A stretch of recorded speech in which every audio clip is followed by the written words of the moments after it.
welcome to this month's monthly Jolt. And we're very lucky to have the wonderful and gorgeous Jo Cowlin. Hello, Jo Cowlin. Good morning, gorgeous and wonderful Richard Tyler. How are you? Well, yeah, I'm technically challenged. I think this morning would be a good little summary. Yeah, the wonders of technology. It's wonderful when it works, and then when it doesn't, it's shit. Yeah. But it's all good, and I'm grateful to have you here. And we're talking about some really cool stuff. We're talking about building boundaries, the art of grabbing back your life. And so, Jo, for those of you that don't know Jo, well, everybody knows Jo. I'm sure everybody knows Jo, don't they? Don't they? Well, people often do say to me, is there anybody you don't know? I am quite well known in some parts.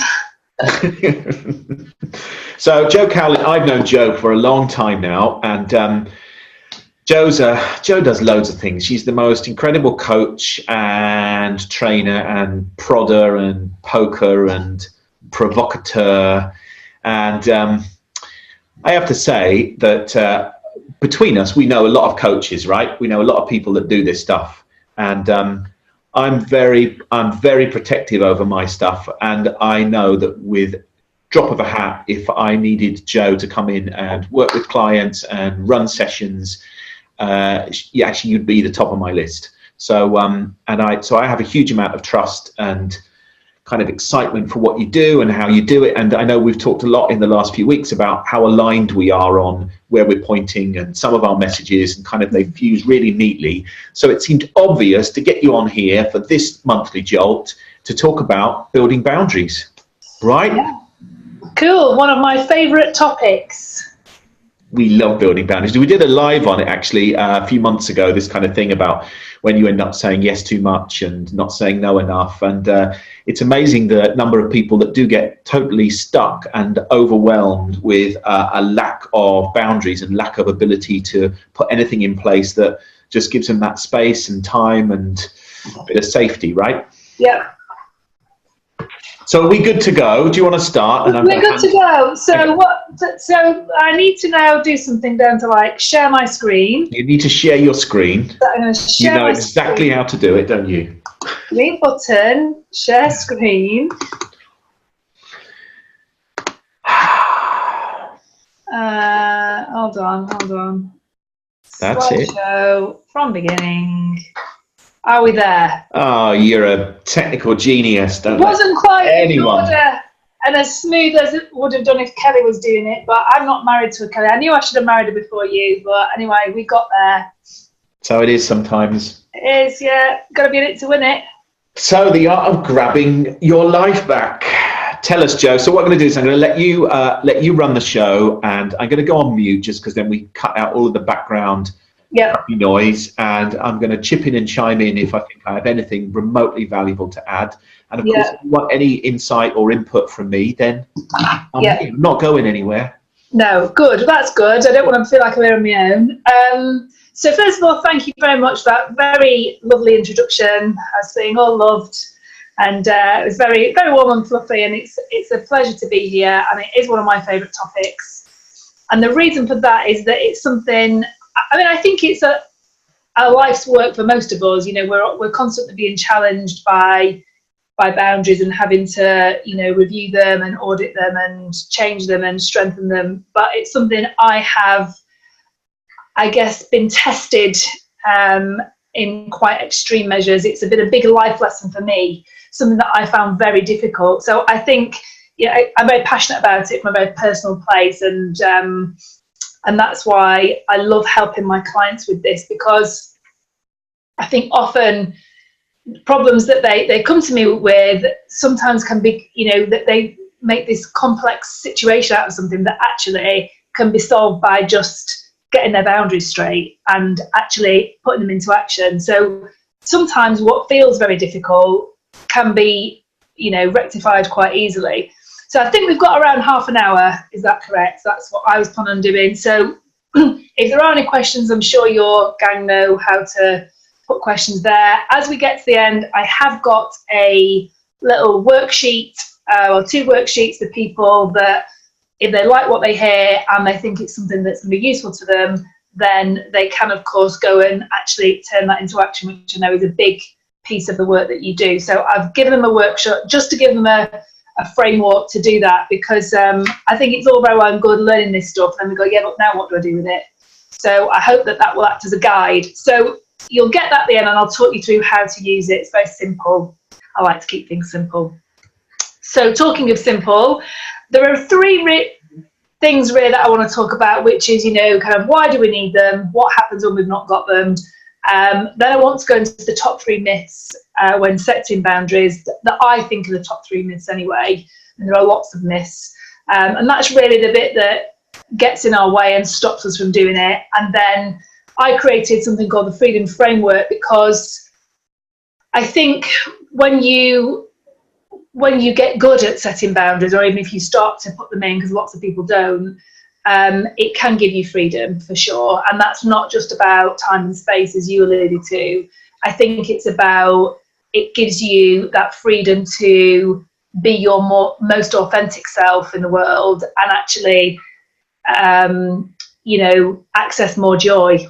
And that will be obvious why that is as we go through it. So that's really simple. That's the 3 areas that I'm going to go through. I have got some notes here because, as you know, I like to chat and I like to go off on tangents. So please feel free to rein me back in and go, Joe, you're going on one of your tangents. So once I get going. So I think the first thing to think about really with boundaries is, you know, for you, those of you that are listening to this, well, how do I know if I am good at it or not, or if I've got healthy boundaries in place? What will that be like if they're not there, or they're weak, or they're unhealthy?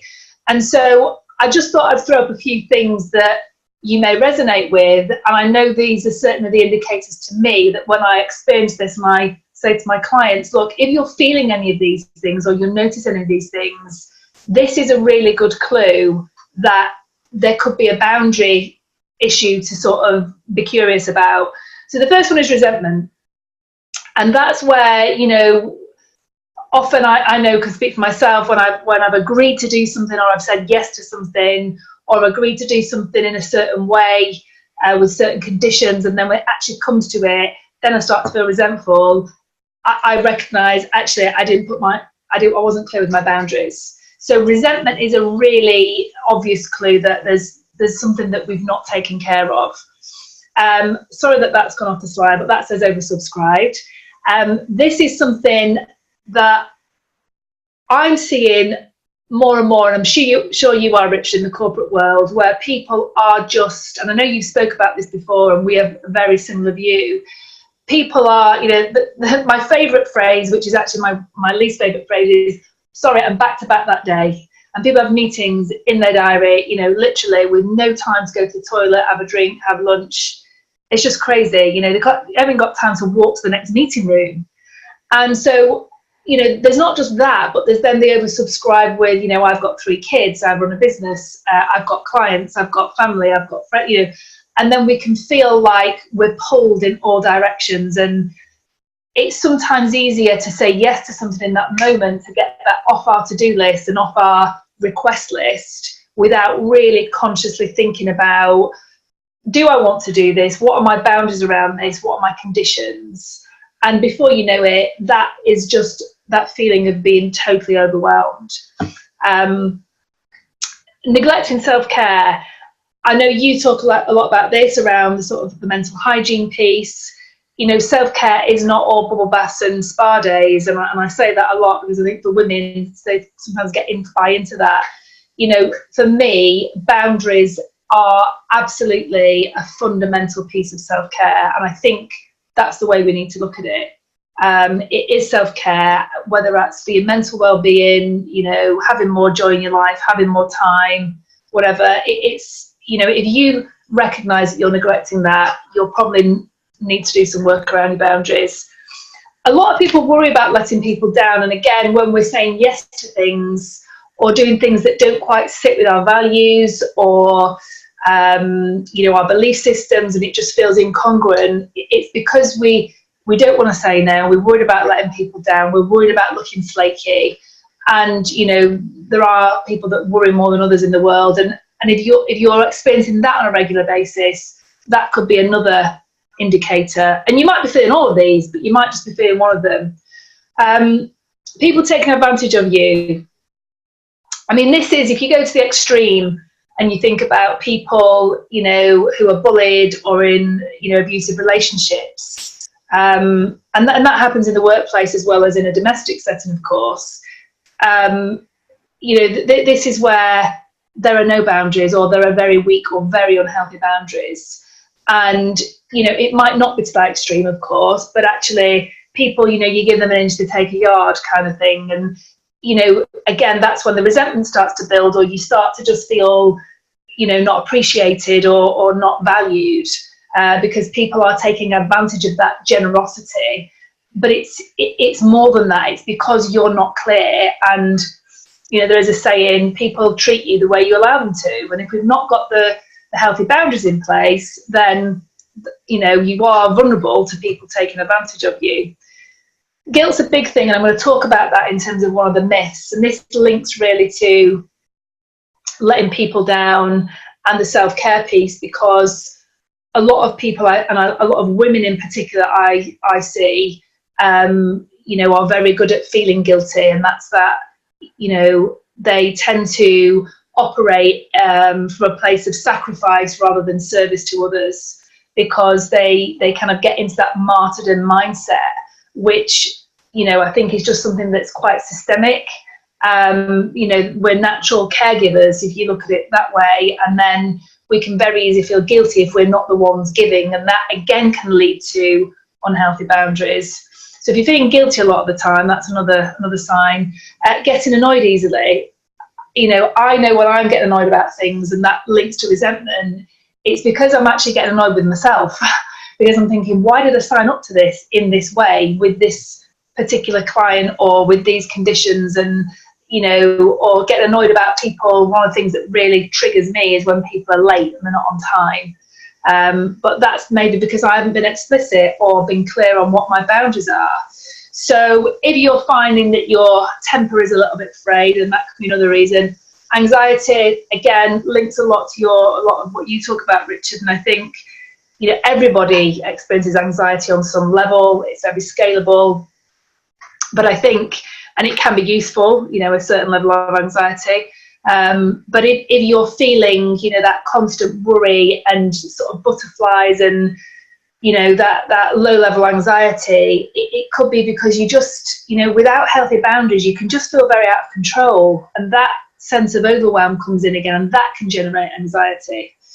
Tired all the time, you know, I don't know many people who don't say, you know, you say, how are you? Well, I'm a bit tired, you know, life is tiring. But when you've got healthy boundaries, it can actually be very energizing. And when you haven't, it is exhausting, because you're, you know, this oversubscription and, you know, over demands, and, you know, we're just trying to be everything to everybody and neglecting that self-care. And that is not good for our energy levels. And I know you did that brilliant live that I loved the other day on sleep in your BTFI group. And, you know, we can look at sleep hygiene, but actually, again, something as simple as boundaries can really shift your energy. And then feeling victim-like, which links to, you know, people taking advantage of you. And, you know I can fall into that mindset sometimes. But again, I have to look at my own contribution to that. And I know that it's when I've not been clear with my boundaries and I've just not been conscious about it. So there are a lot of things that show up when we don't have them. And the reason I wanted to share that first was because, you know, unless you have done work on boundaries very consciously, unless you have looked into things like codependency, unless you are a parent, boundaries is not something that crops up in your average conversation. So, you know, we talk as parents about putting boundaries in for children. We do that to help them feel safe. And we do that to help them learn, because they don't have that capacity, you know, neuroscientifically, to know what boundaries to put in place. So we have to do that for them. But then we're not taught consciously, they don't teach it in schools, how to put boundaries in for yourself. So as adults, we're really lucky if we've learned how to do it. And this is why I feel very passionate about it, because, you know, I had to learn through a lot of pain why they're important, how to do it, and I'm still learning every day because we're constantly challenged. So I think you're very lucky if you are good at this, but if you're feeling any of these things, it's not an absolute, but it could give you a clue that this is something that you might want to look into a little bit deeper. So why do we need them? The metaphor that I like to use is, you've mentioned time and space, Richard. I'm very passionate about that. But it is also about, this kind of protecting your self-esteem. It's about accessing more joy in your life. It's about being able to be your authentic self. When you have healthy boundaries, they're just some of the benefits. And if you imagine you don't have to imagine a house. I'm sure you all live in one of some sorts, maybe a camper van, but it's some sort of house. And, I'm just looking at my house from here, and, we have locks on the doors, we have locks on the windows, we have, different types of locks. And we get to choose who comes into our house because we have doors that we can open and close. But if we didn't have any of those type of boundaries on our house, anyone could just come in and take up space and time and treat our house the way that they wanted to. And so I like to think of boundaries in that way. If you are the house, what are the doors and windows that you want to open, and when do you want to open them, and to who? And, it needs to be something that, it is transient in the sense of, our lives are changing all the time, and so are our demands. So we need to have some flexibility with that. I'm going to go into the sort of the criteria for it. But if we are not in control of that, or we're not making conscious choices about what we let in and what we want to keep in and what we want to keep out, that's when we become at the mercy of others and other people's needs and other people's tempo. And that's when we are vulnerable to behaviours or conditions that can be, upsetting or even harmful to us. And I don't just mean in a physical sense, but I mean in an emotional sense. So that's why we need them. It's all about protection. It allows us to be better at our decision making. It can start to reduce some of the guilt and anxiety that we might be feeling, all the opposite things to those problems that I've shared. So we need them to feel safe and to operate at our best. And as I'm assuming everyone is an entrepreneur in this group that we're in right now, and you are. It's so important for you to operate your business at its best, for you to be at your best, and that's why we need them. And there are many different types of boundaries. I'm not going to go into that in detail today, but those of you that have never really done work around this, there's boundaries around language. So in terms of the way we allow people to speak to us.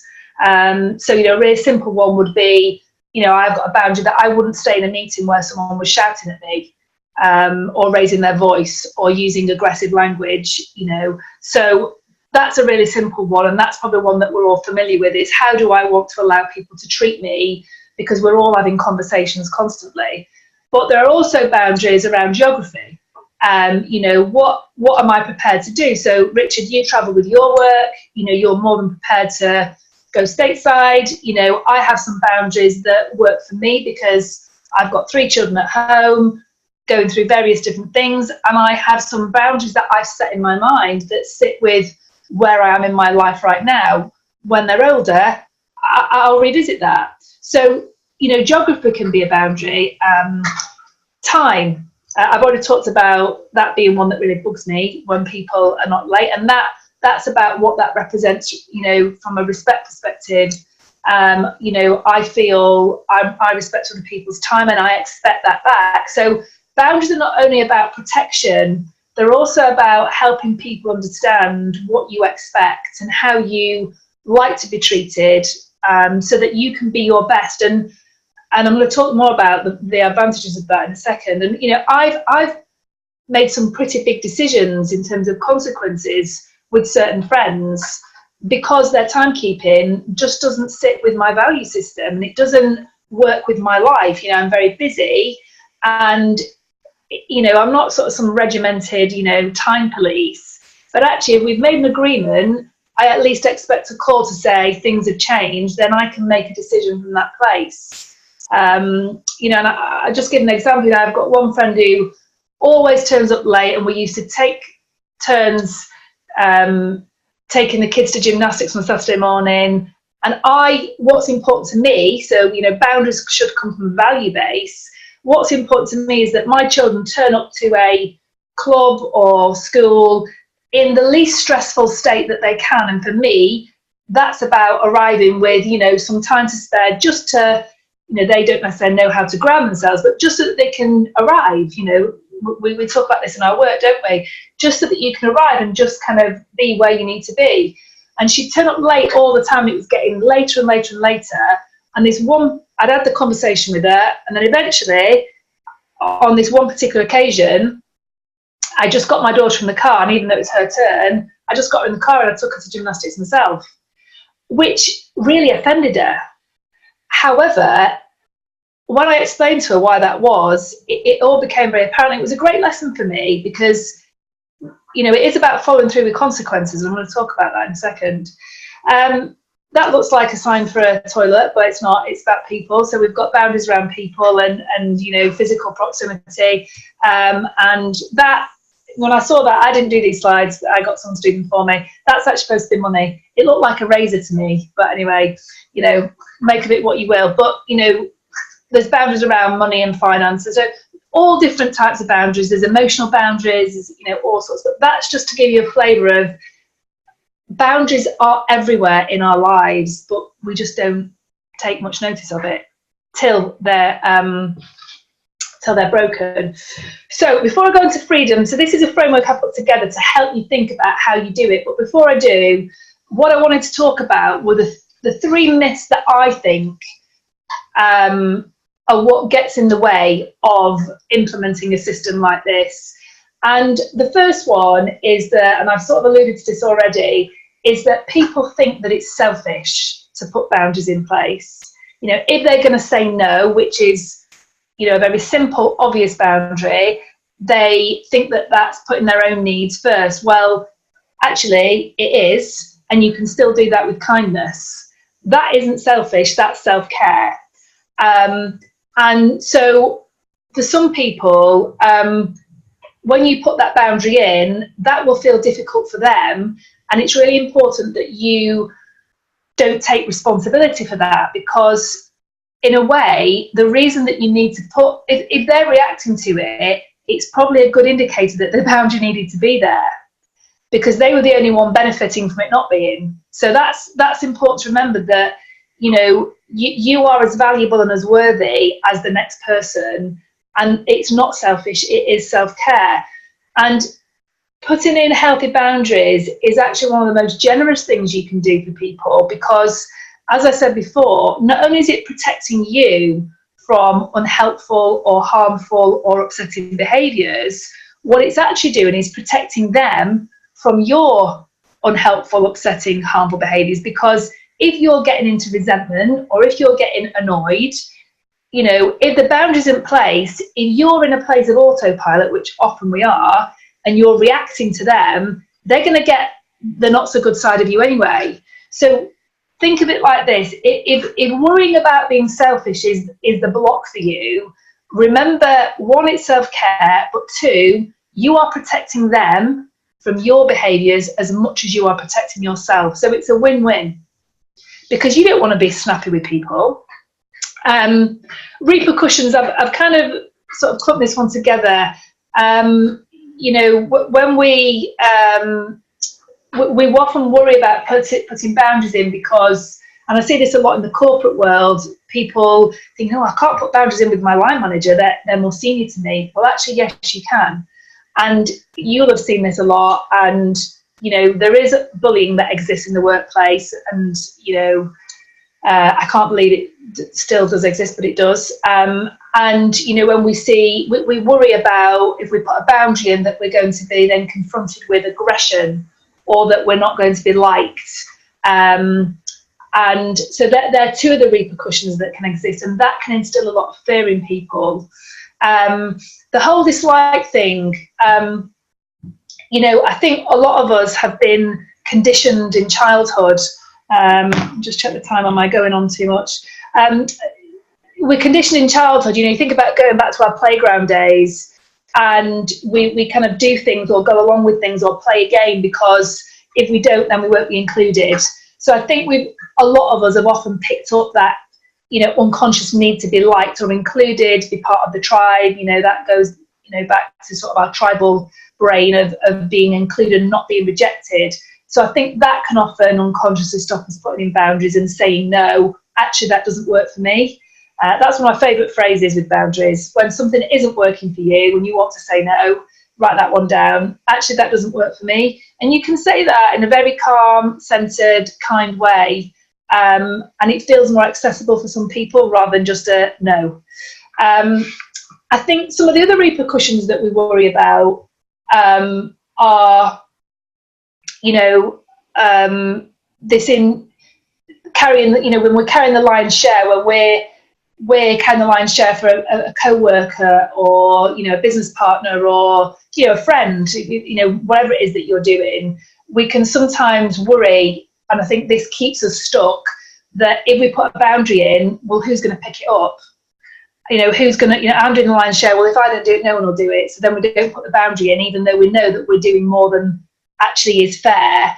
And rather than have that, what feels like a difficult conversation, we just carry on doing it. And this is when we become exhausted and oversubscribed and overworked. So what I would say about repercussions is, again, acknowledge what you're creating as that story in your head.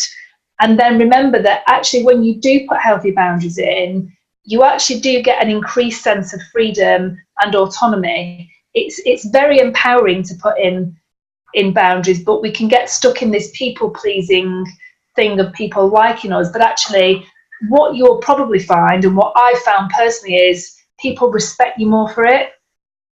And it's actually quite inspiring for people when you do it. And of course, that's about how you do it too. So selfish is the first myth, I think. Repercussions is the other one. Guilt, I've already alluded to that.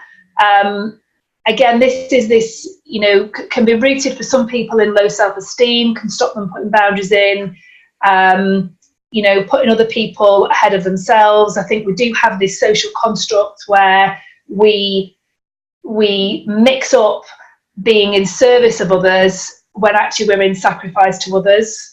And I think that is a very common piece. Are you actually in service of others? We tell ourselves that we are, but I'm doing this for the people. It's, I'm giving, I'm being generous, I'm being kind. But actually, what we're doing at the same time is we're neglecting what actually we need in that moment or we need in that period of our life. It doesn't mean you have to stop being kind or generous. And it does link back to this fear of upsetting others, because then, again, there's a boundary within a boundary, which is if I put the boundary in and they get upset about it, then I'll feel guilty because I've upset them and that's my fault. Actually, their response is their responsibility, and you can be compassionate about that and you can be empathic about how it now feels for them, but not at the cost of what you need and your own well-being.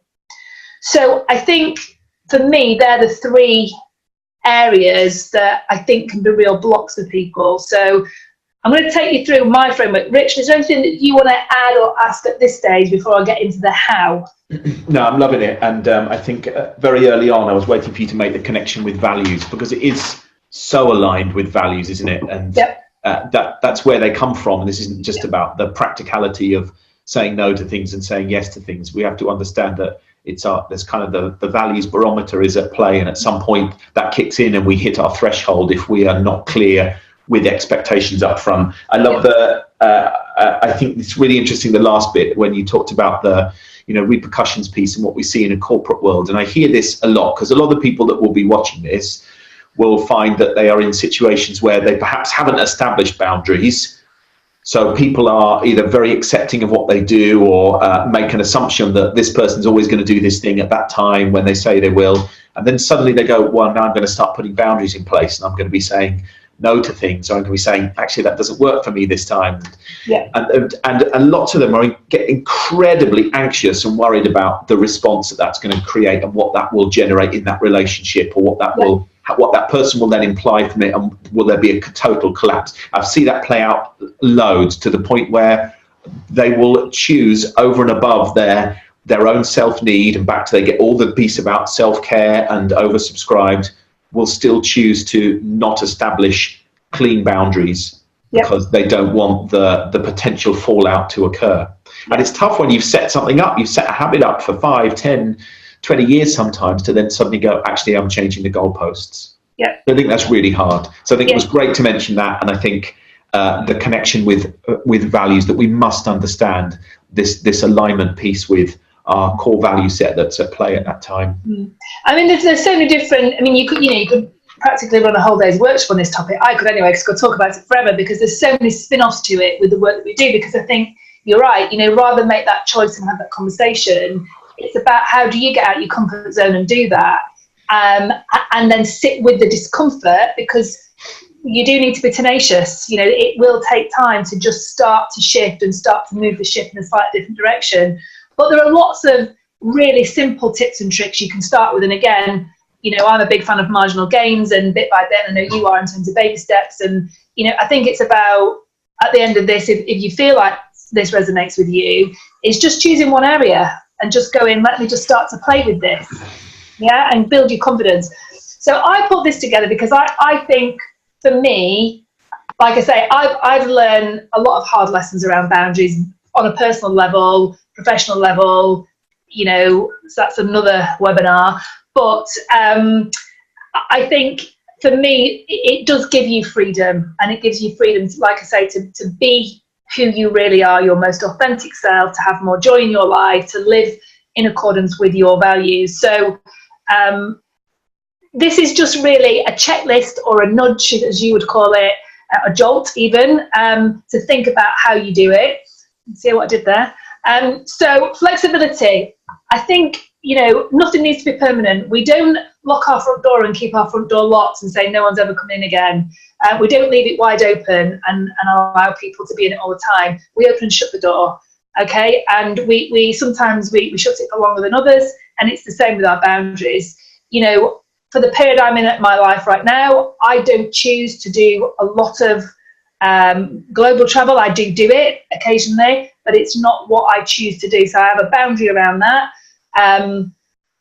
But as my children get older, I will revisit it, and I can change it. And you can change your boundaries anytime you want. Very hard lesson that I learned, though, was you have to educate people when you're moving boundaries, because what I was very good at years ago was moving them all the time. As you know me, Richard, I'm kind of like, a bit like a butterfly, and I'm here and I'm everywhere, and, whatever looks shiny and new and exciting. So my boundaries would move in accordance with that. And, but not everyone can cope with that speed and change. So I think, yes, be flexible, but know that you need to help other people understand what is happening and take them with you. Otherwise, it's just very confusing. Raise the issue, which is my point. It's your job to educate people. You can't just decide you can have some boundaries and then not tell anybody about it. It's like me taking a brief for a project and then going along with it all, and then talking about the fact that some of the gigs might be in the States or whatever, and then right at the end of it go, oh, by the way, I don't do work abroad. It's like, I've got to say, at the beginning, just so you know, this is what I do, this is how I work, does this work for you? It's about educating people about boundaries. The timekeeping issue, it's about saying to people, I mean, I with my work with my one-to-one coaching clients, with one corporate, I was doing a whole series of coaching, and they were notoriously late. And I ended up, and I've only ever done this with one client, my boundary then became quite specific, well, very specific. If they were more than 15 minutes late for a session, that session was gone, and I didn't do it. Because I started to feel very resentful and irritated that people would, come on a Skype for an hour's session, 25 minutes into it, and then expect me to kind of pull a rabbit out of the hat. And, my credibility and reputation was at stake. So I then had to educate them, and it had to go in emails, we had some conversations about it. And it felt really difficult because it felt quite prescriptive, but, that's where you have to be flexible and adapt to context. So it is your job to educate them. People are not telepathic. Be explicit. So again, be very specific about what you need. I thought I was being specific with this client. I'll be on time, I expect you to be on time. But clearly 25 minutes into a thing, they've got a different definition of what on time is to me. So you've got to be really clear. And the more explicit you can be, the more it helps you get your needs met. And the more people are likely to adhere to that. Exclusive. You know, you are unique, so are your boundaries. And there is no boundary police that live anywhere that are going to say, actually, that's, you can't have that boundary. You know, as you say, this is a values-based piece, and it doesn't matter what other people's boundaries are. You've got to decide what yours are for you. Decide on the consequences, how you'll respond. I'm not really sure what happens to the slide there. That had been corrected, but we had a bit of a technical issue. Again, this can, is one thing going away and saying, right, now I know what the boundaries need to be. I'm going to start educating people. I'm going to start putting them in place. But actually, the next tricky bit is what happens when people ignore them. And some people, and I have experienced this, bulldoze right over them. You have to be clear in your mind what the consequences are. And I think a really important part here is boundaries are not there to punish anybody, and they should not be used in that way. And that there is a difference between that and educate and respect. Now, one of the things that I've adopted personally, and again, in certain situations, I don't adopt these, but generally with clients, what I will do is I'll be clear with my boundaries in the way that I work. If people don't respect them, there could be a very good reason, and it is, we all make mistakes, we all kind of forget things, and I just kind of, take that as a, okay, benefit of the doubt. What I do then is I remind them of what the boundary is. So I educate them on what the boundary is. Let me be very clear, this is my boundary. If it happens a second time, I re-educate them and remind them. And then it's like 3 strikes, and then you say, then you have to follow through the consequences. So I think, you've got to educate them, you've got to remind them and say, look, if this happens again, this is what's going to happen. And that's what I have to do with this client, and say, look, if we keep having these lateness, we're going to have a cut-off point. And you've got to be prepared to follow through with that. Take that to its extreme, and I've done this with friends. I mean, not often, by the way. I've done it once. But I've distanced myself from friends, but I did, sort of take a sabbatical from a friendship, because the boundaries that I kept trying to put in place and, very explicit, were just completely ignored. Now, it's not for me to get into why or, what was going on for them, but it just didn't work for me. That phrase, it wasn't working for me, and it felt out of balance. There wasn't equality, and that didn't feel good. So it wasn't serving me, and I I'm not fallen out with her, but we don't, socialise anymore. I'm in contact on Facebook, and that's about it. So you've got to follow through with consequences. The onus is on you. There is nobody else that has responsibility to define and implement your boundaries other than you. And we can all get into that, blame other people. And, I've been there and go there occasionally with, well, they should know, even with my husband, like, well, he should know by now, he's known me for long enough. Actually, no, he shouldn't. It's my job, and I need to keep investing in myself. And what you'll find is that the more you invest in your boundaries and self-care and prioritizing yourself, the more you will attract that kind of energy and behavior and people who will do the same. That was another hard lesson that I learned, is it doesn't start with them, it starts with you. And then this is the values piece, which is, you've got to think about what matters most. Boundaries are created on your values. That's the place to start. And if you start from that place, you can't really go far wrong in terms of the output from it.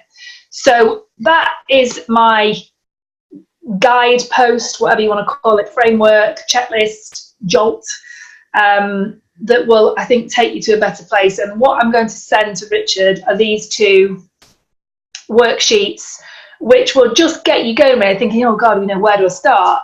And what you've got here is, you may have seen the Wheel of Life. A lot of coaches use it, and you split it up. I've just put some examples on there. You can put whatever you want on there. And think about, where do I already have healthy boundaries? So where am I feeling the opposite of resentment? So where am I in a place of joy and, authentic self? And how would I score that? And so you can plot that against various aspects of your life. And obviously what you'll see is where the lower scores are, there's an opportunity for you to get a bit more curious about what you might need to do. What I also do with clients is when we do that as an initial piece, is then you can say, well, actually, the only place that I'm having a problem here is in my career. We say, okay, great, let's draw another wheel. Now let's divide career up into those segments and go deep dive, because is this about your clients? Is this about your stakeholders? Is this about your line manager? Which aspects of your career? And you can deep dive further just to get some granularity to that. And then this piece is just self-explanatory, just sort of laid out so you can brainstorm. So where is it you want to take the action? Describe the boundary, put a few things down. What is the boundary you want to set? Get it clear in your mind first. Capture the ways you could do it. So it might just be something about your behaviour you're going to do. It might require a conversation, doesn't always. Decide on the specific action you'll take, and then decide when you're going to do it. So really simple, but just a sort of helping hand for accountability, really. So that's it. That's me. That's me and the boundaries. You were on a whirlwind, weren't you? Well, I've gone over my times. Sorry, I like to chat.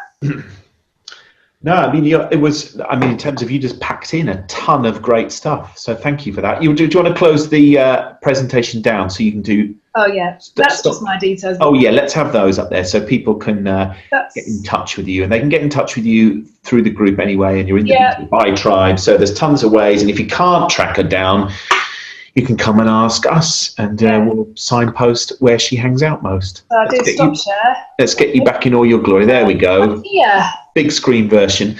I think you've covered just an extraordinary amount of stuff. I had no idea that you would cover that amount in 45 minutes. So thank you. Once you're on, though, once you go, I've seen it start and then you... my mind is springing all over the place. I love the bit about, I'm scribbling down around the consequences piece, because again, I think that's another, I think it's so important to follow through, and thinking about how we don't make it easy for people generally growing up to educate around consequences. And I'm sure you see it too, we kind of sit on trains and wherever we go in the world, we just see parents doing their best in that moment with their children, and often one bit that stands out is the kind of poor follow through on consequences. So I'll if you do that again, if I see you do that once more, then there's no ice cream. And then they do it again, and they do it again, and they do it again. Right, I'm going to let you have this ice cream now, but just you make sure. And we don't help. We don't help for ourselves. Because we kind of give away a lot of our power for being able to set our own boundaries. But I don't think we also educate our children to set boundaries as well for themselves, and understand that there are consequences. And be bold enough to follow through on consequences that they might set. And, when you pick up on the self-care and anxiety, and we talk about the whole, this terrible silent killer that lives with depression and anxiety and mental health illness, and shocking. And much of it comes from our inability to create boundaries for ourselves and boundaries in our relationships with other people. And I think we have a responsibility to just be consistent with our children too, in terms of what we role model. And that's true whether we don't have children, we're in a job where we have team, is that we're also consistent about encouraging them to set boundaries and understand the consequence piece in there, and that something happens for every choice we make. There is a consequence. Absolutely. How great or small. Something terrible happens, but we have to know that for every choice to go, yeah, fine, I'll leave all my doors and windows open, just come into the house. There is a consequence, as you say, for also leaving them locked all the time and curtains drawn. There are consequences. And it's so easy to lose sight of that. So that education piece, and the being consistent with consequences, I think, is key. And I think that piece about, they're not there to punish people, and, it's not about creating consequences that are like an ultimatum. And that can be very difficult for people to learn that skill, because who teaches us that? And it's something that I struggled with for years, of thinking, how do you do that in a calm, centered, healthy adult kind of way? Because that's what, because as parents, we do the whole, do that again and I'll take that off you. Well, that's very punishing, but we all do it. We all slide into it. It's exactly what I was going to say. You just said adult as I was about to say that, but finding that whole adult dynamic in our relationships, where the more we build that, the more forming of expectations and boundaries is that much easier. But the moment we're in any kind of parent-child role, pretty much boundaries are a tougher place to go, or are a very different deal. Yep, for sure. I think it was brilliant and just what people need. And I think, there are, within the Limitless Tribe, there are a lot of entrepreneurs and a lot of people that are focused on building their own business, and at the very heart of that, building a state and an attitude and a mindset that enables them to be healthy and successful entrepreneurs and business owners. And for a lot of people that set up businesses in their early days, they end up taking on all these roles, right? They assume the role of managing director and sales director and HR director and chief operating officer. They have everything, literally. And again, that importance that we accept it all. We go, it becomes so exciting that we invite everything into our house, and then suddenly we don't want it because we get oversubscribed and overwhelmed. So that importance of, from day one, how do we understand our value set, and therefore what boundaries that needs to drive for us, is absolutely key. So many people are fixing it when it's broken, fixing it when they're already in massive overwhelm. And how do we educate people and help people do it from day one, their first step?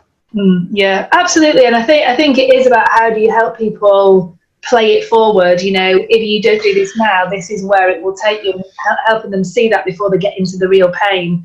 Always a challenge, as you know, with any change. It is, because a lot of people like to experience the pain. I was with clients this week, corporate client, and you're going, how shit does it need to be, guys, when you can sit here now with some space and you've got some choice to own it and architect your story and edit it and chop bits out and go back and test it out again. But how bad does it need to be before you are then forced to build some boundaries in? And then often when we're doing it from a place that we are so forced to because it's so painful, we don't always set them well and cleanly and in an adult way. And so it's a big one. You're right. This could be way more than 45 minutes for sure. Well, you like to say, I'm very passionate about it, as you know, but it's once you get going, there's so many different tangents you could go off.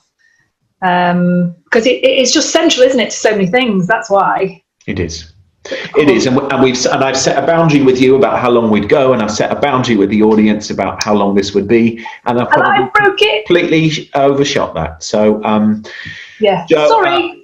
Don't be sorry, because the content is so brilliant, and I guess we all along we go, people have choice. So if people then want to go, I'll drop off and I'll catch the recording at another point. There's also the choice to do that too. I guess. You are brilliant. Thank you so much for sharing your wisdom and your insight, and we navigated all of our technical challenges. We didn't get to put it live on Facebook, and that's okay. Yes. Thank you for inviting me, and thank you, Joe. Value to everybody who does watch it. It has been, and we will post the worksheets. We're gonna get those. We'll pop those in for people to be able to access. They know how to track Joe down. If you don't know how to track Joe down, come and find us and we'll point you in our direction. Joe, have a super day, have a gorgeous weekend, and to the rest of you, lots of love, and we'll see you next month. Yeah, take care, everyone. Bye. Thanks, Joe. Bye. Bye-bye.